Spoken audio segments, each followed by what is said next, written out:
This channel does not promote any violent, harmful, or illegal activities. All content provided by this channel is meant for an educational purpose only.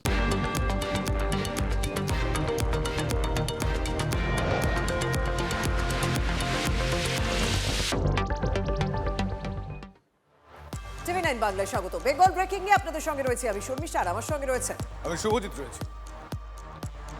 10 মাস আগে রাস্তার সম্প্রসারণ হয়েছিল, কিন্তু 19 নম্বর জাতীয় সড়কে ভেঙে পড়ল সেই ফ্লাইওভারের একাংশ। কাজের গুণগত মান নিয়ে খুব স্বাভাবিকভাবেই প্রশ্ন উঠতে শুরু করেছে, আর এই সময় দাঁড়িয়ে কাজের গুণগত মান নিয়ে প্রশ্ন যখন উঠেছে, রাজনৈতিক তরজাও শুরু হয়ে গিয়েছে।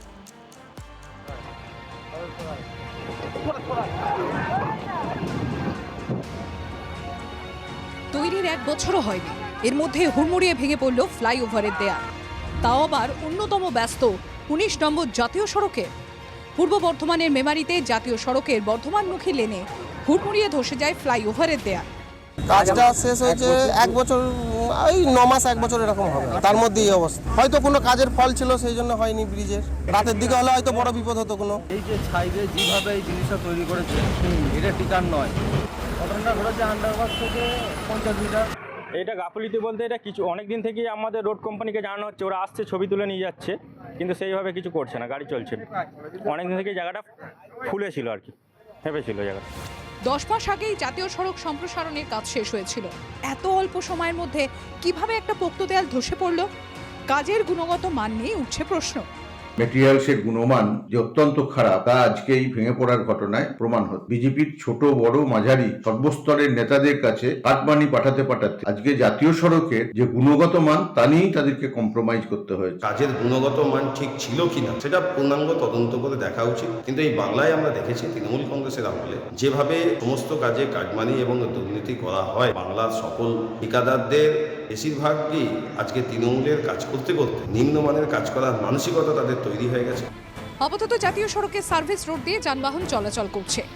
না পর্যন্ত এটা রোডটা ঠিক হয় এবং যে এনএইচের যে এক্সপার্ট তারা এসে যতদিন না পর্যন্ত রোডের সার্টিফিকেশান দেয় যে রোডটা ঠিক আছে, যেরকম মানে আমাদের যে মেজার্স আছে সেটা করে, ততক্ষণ পর্যন্ত সার্ভিস রোড দিয়ে এখন চলবে।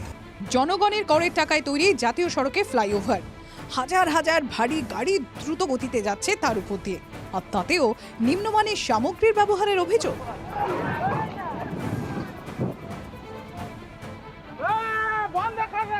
মনোতোষ পোদ্দারের রিপোর্ট, TV9 বাংলা।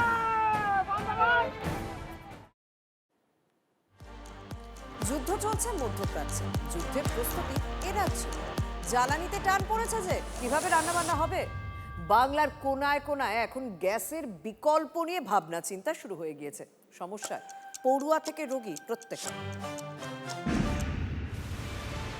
গ্যাস সংকটের আঁচ এবার মিড ডে মিলে। বাঁকুড়ার অন্যতম নামী স্কুল বঙ্গবিদ্যালয়। জ্বালানি সংকটের আঁচ পড়েছে স্কুলের কেমিস্ট্রি ল্যাবেও। এই যে সেন্ট্রালি যে পাইপলাইন রয়েছে, গ্যাসের পাইপলাইন, এই যে রেগুলেটর রয়েছে, এই রেগুলেটর থেকেই রান্নার গ্যাস এই সেন্ট্রাল পাইপলাইনের মাধ্যমে একেবারে এই ল্যাবের টেবিলে টেবিলে পৌঁছে যায়। কিন্তু সেই রেগুলেটর এখন খালি পড়ে রয়েছে, কারণ রান্নার গ্যাসের সাপ্লাই নেই। স্কুলের মিড ডে মিলের রান্নাঘরে মজুদ থাকা সিলিন্ডারের গ্যাস শেষ। বাধ্য হয়ে স্কুল কর্তৃপক্ষ কেমিস্ট্রি ল্যাবরেটরিতে যে একমাত্র গ্যাস সিলিন্ডারটি ছিল, তা মিড ডে মিলের রান্নার জন্য ব্যবহার করা হচ্ছে। আমাদের যে কেমিস্ট্রি ল্যাবের যে গ্যাস সিলিন্ডার, সেই লাস্ট সম্বলটুকু দিয়েই চালাচ্ছি। আজকে হয়তো হয়ে যাবে, কাল থেকে কি হবে সেটা আমরাও এখনো বুঝে উঠতে পারছি না। দক্ষিণ 24 পরগনার একাধিক স্কুল আবার পুরনো ব্যবস্থা ফিরিয়ে এনেছে। কাঠের জ্বালানিতে হচ্ছে মিড ডে মিলের রান্না। ছবিটা মথুরাপুরের কৃষ্ণচন্দ্রপুরের স্কুলে। প্রায় 1400 পড়ুয়ার খাবার তৈরির জন্য মাসে কম করে 30টি সিলিন্ডার দরকার পড়ে। মজুদ গ্যাস শেষ, বুকিং বিভ্রাট, সরবরাহ বন্ধ। ঊর্ধ্বতন কর্তৃপক্ষকে জানিয়েও কোনো উত্তর মিলছে না, দাবি স্কুল কর্তৃপক্ষের। প্রতিদিন 1.5টি করে সিলিন্ডার, ভরা সিলিন্ডার লাগে। সে জায়গায় আমরা ডিলারের থেকে পাচ্ছি না। আমরা সাথে সাথে কাঠের যোগানের জন্য যাই, কাঠের সেখানেও দাম বেড়ে গেছে। এলপিজির আকালে চিন্তা বাড়ছে হাসপাতালেও। আসানসোল জেলা হাসপাতালে রোগীদের পাতে টান, খাবার জোগাড়ে হিমশিম অবস্থা হাসপাতালের ঠিকা সংস্থার। প্রতি সিলিন্ডার পিছু 114 টাকা করে বেশি দামে কিনতে হচ্ছিল। এবার অতিরিক্ত টাকা দিয়েও মিলছে না সিলিন্ডার। গ্যাসের সিলিন্ডার অমিলে রোগীদের খাবার তৈরিতে চরম সংকট। কারো কাছে কোনো গ্যাস পাচ্ছি না, যা দাম, যদি কারো কাছে একটা দুটো থাকে ডবল দাম চাইছে। সেভাবে তো চালানো সম্ভব নয়, বন্ধ করে দিতে হবে। কৃষ্ণচন্দ্রপুরের স্কুলের মতোই এবার এলপিজির বিকল্প ভাবনা চিন্তা শুরু করেছে হাসপাতালের ঠিকা সংস্থা। অন্যদিকে স্কুলগুলিতে রান্না বন্ধ হয়ে গেলে শুকনো খাবার দেওয়ার ভাবনা প্রশাসনের। চাল, ডাল, আলু পড়ুয়াদের হাতে তুলে দেওয়ার ভাবনা। Bureau report, TV9 Bangla. বাংলার ঘরে ঘরে হেঁসেলে এখন যুদ্ধ পরিস্থিতি, গৃহযুদ্ধ বাঁধার উপক্রম। আর হবে নাই বা কেন বলুন? গৃহিণীদের মাথায় বাজ পড়ার উপক্রম। রান্নার গ্যাস পাচ্ছেন না তারা। আমেরিকা ইরানের যুদ্ধের জন্য পেটে তো আর ওই গামছা বেঁধে থাকা যাবে না। শিলিগুড়ি থেকে মেদিনীপুর দিকে দিকে গ্যাস সিলিন্ডারের জন্য হাহাকারের ছবি দেখুন। একে দাম বৃদ্ধি, দোসর এলপিজির যোগানে টান, তার ওপর নিয়মের কড়াকড়ি। ঘুম উড়েছে গৃহস্থের, সময় মতো গ্যাস পাওয়া নিয়ে বাড়ছে উদ্বেগ। বাড়িতে 100% গ্যাস সরবরাহের কথা থাকলেও শিলিগুড়িতে ভিন্ন ছবি। গৃহস্থের গ্যাসে কমানো হলো 20% সরবরাহ, দাবি ডিলারদের একাংশের। গোদা বাংলায় এবার আমজনতার হেসেলেও ভোগান্তি। 20% কমে গেল গতকাল থেকে। অ্যাভারেজ যারা 60 ডেজে যা সাপ্লাই পেয়েছে তার অ্যাভারেজ করে 80% সাপ্লাই হবে। যে গ্রাহকরা গ্যাস বুক করছেন তাদের ক্ষেত্রে প্রতিদিন 20% কম সিলিন্ডার পাচ্ছেন ডিলাররা, যে গ্যাস গ্রাহকদের পৌঁছে দিতে হবে। ফলে এই হাহাকার আরও বাড়তে পারে। লম্বা লাইনে প্রচুর গ্রাহক দাঁড়িয়ে আছেন গ্যাস সিলিন্ডারের জন্য। বাড়িতে গ্যাস শেষ, বুকিং হচ্ছে না, 25 দিনের আগে গ্যাস মিলবে না। অনলাইনে বুকিং কার্যত বন্ধ হয়ে রয়েছে, সকাল থেকে ক্র্যাশ করে রয়েছে গোটা সার্ভার সিস্টেম। 5 তারিখের বুকিং এখনো গ্যাস ঢোকেনি এবং ফোন করলে ফোন ধরে না এরা। কালকে সারাদিনে 40 বার ফোন করেছি, ফোনই ধরে না। অনলাইনে নিচ্ছে না বুকিং, সেই জন্য ফিজিক্যালি এসছি যে কি প্রবলেমটা কি দেখার জন্য। একই ছবি পুরুলিয়া থেকে মেদিনীপুর। গ্যাস বুকিং করতে গিয়ে হয়রানি, কোথাও বলছে সার্ভার ডাউন, কোথাও সার্ভারের সমস্যা। চারপাশে পরিস্থিতি দেখে সকাল সকাল গ্যাসের দোকানে ভিড় গ্রাহকদের। চাপ বাড়ছে প্যানিকের জন্য। এই চাপ দিকে মানুষ খবর পেয়ে যাচ্ছে যে গ্যাসের একটা ভীষণ অভাব হয়ে যেতে পারে, এই হয়ে যেতে পারে, এই জন্য একটা ভীষণভাবে চাপ বাড়ছে। সার্ভার ডাউন, এবারে 4 দিন ধরে আরে বলে আগে বুক করো, তারপরে 7 দিন পরে ডেলিভারি। বুক হলেও একটা মনে সান্ত্বনা থাকে যে 7 দিন পরে 10 দিন পরে আসবে, বুকই হচ্ছে না। না না, কোনো উত্তর নেই ওদের। হ্যাঁ, রান্না বান্না বাস। এবার কিছু অন্য উপায় করতে হবে। যে দেশে যে পরিস্থিতি চলছে সেই জন্য এই গ্যাসের সরবরাহ কম থাকার জন্য এই পরিস্থিতি হয়েছে। আপাতত ঠিক হয়ে যাবে এটা। জ্বালানির দামের ছেকায় বিপর্যস্ত জনজীবন। সুযোগ বুঝে বাড়বে কি কালোবাজারি? ঝোপ বুঝে কোপ মারার তালে অসাধু কারবারিরা। আমার মনে হচ্ছে কিছু প্রোটোকল চেঞ্জ করা হয়েছে। আপনার একটা গ্যাস যাতে আপনি অন্তত 24-25টা দিন চালান, তার ব্যবস্থা করা হয়েছে। আগেই নিয়ে ঘরে রেখে দেবেন, সেই ব্যবস্থাটা থেকে আপনাকে দূরে সরিয়ে রাখা হচ্ছে। হ্যাঁ, যাতে মিসইউজ না হয়। এটা তো যুদ্ধের আগে যে কোনো সময়, কোভিডের আগে আপনি ঘরে যতটা পেরেছিলেন আনাজ তুলে রাখেননি। Bureau report, TV9 Bangla. ভোটে হিংসা হলে শেষ দেখে ছাড়ার হুঁশিয়ারি দিয়েছেন মুখ্য নির্বাচন কমিশন। ভোটের আগেই যে বাংলায় শুরু হয়ে গেল রক্তপাত, নিজের পাড়াতে গুলি খেলেন বিজেপি নেতা। দুটো লক্ষ্যভ্রষ্ট, একটা শরীর ঘেঁষে বেরোলো, আর একটা বুলেট তার বুকে বিঁধল। মৃত্যুর সঙ্গে লড়ছেন দক্ষিণ 24 পরগনার সাগরের বিজেপি নেতা। আমরা বিজেপি করি, যেহেতু আমি বিজেপির একজন পঞ্চায়েত মেম্বার, আমার বাবা বিজেপি করে, তার জন্য আমার বাবার উপরে এত বড় টর্চারিং হচ্ছে। 26-এর মহাযুদ্ধের আবহে রাজ্য জুড়ে যখন বিজেপির পরিবর্তন রথ চলছে, তখন ফের আক্রান্ত বিজেপি নেতা। গঙ্গাসাগরে বিজেপি নেতাকে গুলি, হামলা চালিয়ে স্কুটারে ঝড়ের গতিতে এভাবেই পালিয়ে যায় আততায়ী। প্রতিবাদে পথে নামলেন বিজেপি কর্মীরা। অবরুদ্ধ হল গঙ্গাসাগর কচুবেড়িয়া রোড, নামখানায় অবরোধ হয় জাতীয় সড়ক। বিজেপির মথুরাপুর সাংগঠনিক জেলার অন্যতম পরিচিত মুখ ত্রিলোকেশ ঢালি একসময় সাংগঠনিক জেলার বিজেপির সম্পাদক ছিলেন। ত্রিলোকেশের মেয়ে বিজেপি পঞ্চায়েত সদস্য। বুধবার সকালে বাড়ি ফিরছিলেন বছর 66 বিজেপি নেতা। এক সঙ্গীর মোটর বাইক থেকে নামতেই এক হামলাকারী স্কুটারে এসে গুলি চালায়। গুলি লাগে বিজেপি নেতার বুকে। আক্রান্তের পরিবারের অভিযোগ, হামলার পিছনে রয়েছে তৃণমূল। আমরা বিজেপি করি, যেহেতু আমি বিজেপির একজন পঞ্চায়েত মেম্বার, আমার বাবা বিজেপি করে, তার জন্য আমার বাবার উপরে এত বড় টর্চারিং হচ্ছে, বা শাসক দলের এত টর্চারিং হচ্ছে। শাসক দল যেখানে থাকবে এগুলো হবে, হতেই থাকবে। নিজের পাড়াতেই গুলিবিদ্ধ বিজেপি নেতা, তাকে দেখতে হাসপাতালে যান স্থানীয় বিধায়ক ও মন্ত্রী বঙ্কিম হাজরা। সাগরের সমস্ত পারাপার বন্ধ রাখা হয়েছে, কারণ ওই যে যারা তিলকেশ বাবু দুষ্কৃতকারী, তারা যাতে পালিয়ে যেতে না পারে। সোমবার জগদ্দলে বিজেপি কর্মীর বাড়িতে হামলা হয়। সাগর, কাকদ্বীপ, পাথর প্রতিমা, রায়দিঘি সহ মথুরাপুর সহ ভারতীয় জনতা পার্টির কর্মসূচিতে যেভাবে মানুষ আসছে, ভয় পেয়েছে তৃণমূল, যে গুলি বন্দুকগুলো রাখা ছিল এখন বের করেছে। যেই জেলায় বিজেপির কোনো অস্তিত্ব নেই সেই জেলায় বিজেপিকে ফালতু ফুটেজ তৃণমূল কেন দিতে যাবে?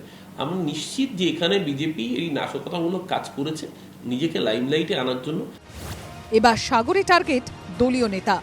তৃণমূলকে চড়া সুরে আক্রমণ বিজেপির, পাল্টা জবাব দিয়েছে শাসক দল। গুলি করল কে? পিছনে কি রাজনৈতিক বিবাদ না অন্য কিছু? সাগরের নোনা জলে দানা বেঁধেছে রহস্য। দক্ষিণ 24 পরগনা থেকে শুভেন্দু হালদারের রিপোর্ট, TV9 বাংলা। ফের বোমায় বিপন্ন কৈশোর, খেলতে গিয়ে আহত 2 নাবালক। মুর্শিদাবাদে ঘটেছে রানীনগরে। বোমা ফেটে আহত দুজনই এই মুহূর্তে হাসপাতালে ভর্তি রয়েছে। গতকাল রাতে নারকেল তেলে কৌটো নিয়ে খেলতে গিয়ে এই বিপর্যয়। বোমা বিস্ফোরণে কেঁপে ওঠে এলাকা, জখম হয়েছে দুজন। কে বা কারা এখানে বোমা রেখে গেল তা নিয়ে তদন্ত শুরু করেছে পুলিশ। বোমা তো পশ্চিমবঙ্গে ঘরে ঘরে বোমা, মুর্শিদাবাদে ঘরে ঘরে বোমা। দিদিরা বলে বোমা তো ঘরে ঘরে আছে, আনতে গিয়ে ফাটবে।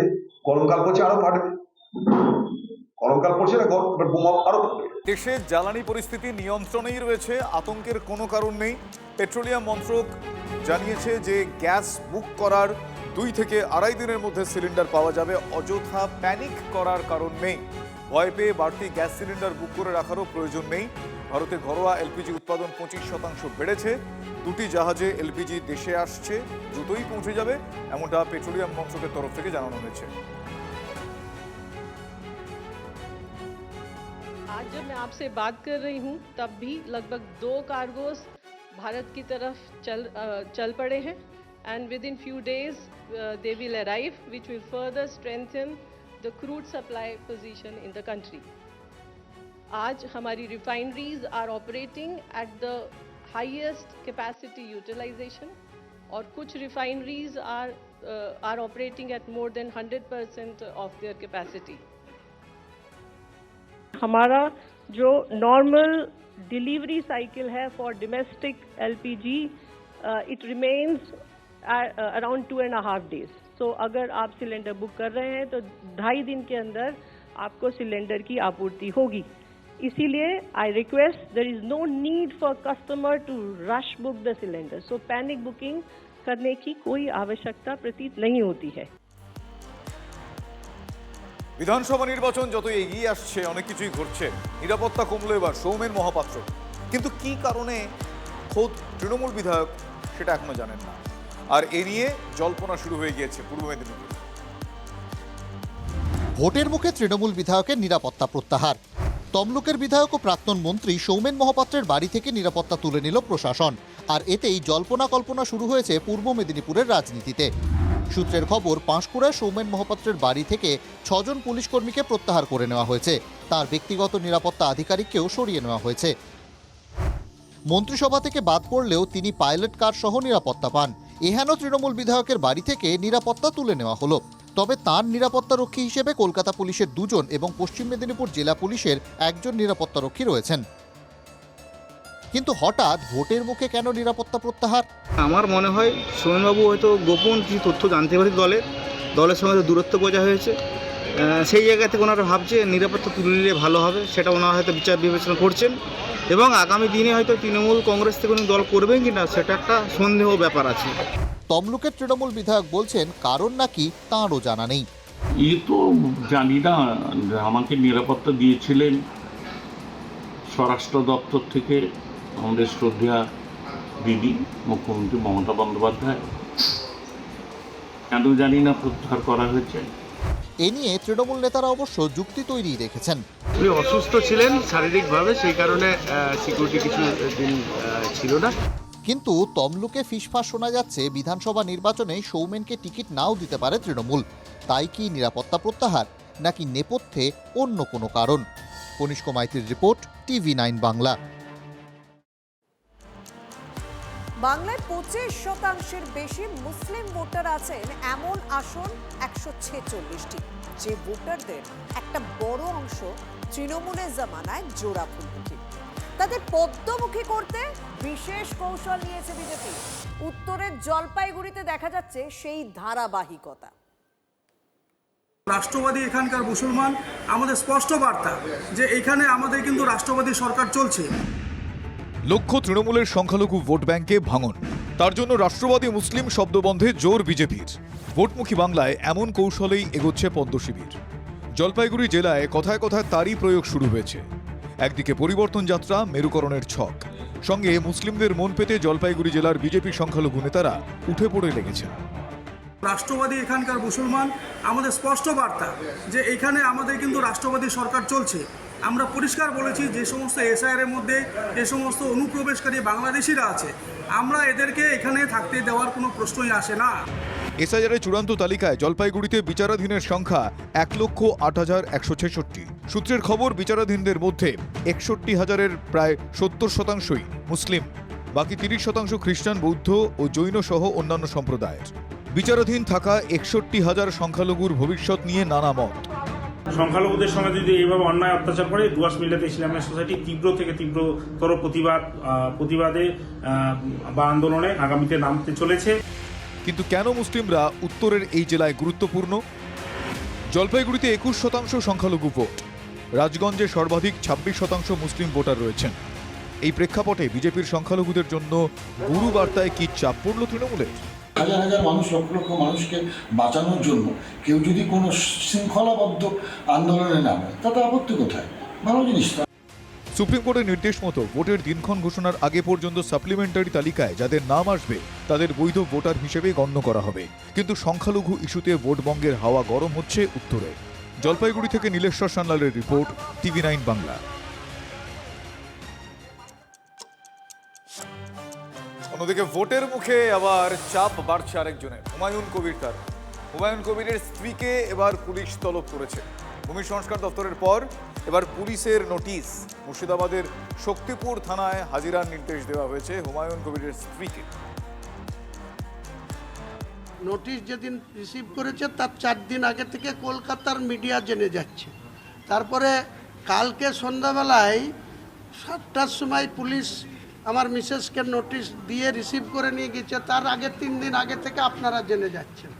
এটা কি হচ্ছে আপনারাও জানেন, আমিও জানি। এসবে হুমায়ুন কবিরকে দমানো যাবে না। হুমায়ুন কবিরকে যত কচলাবে আরও হুমায়ুন কবির তেতো হবে।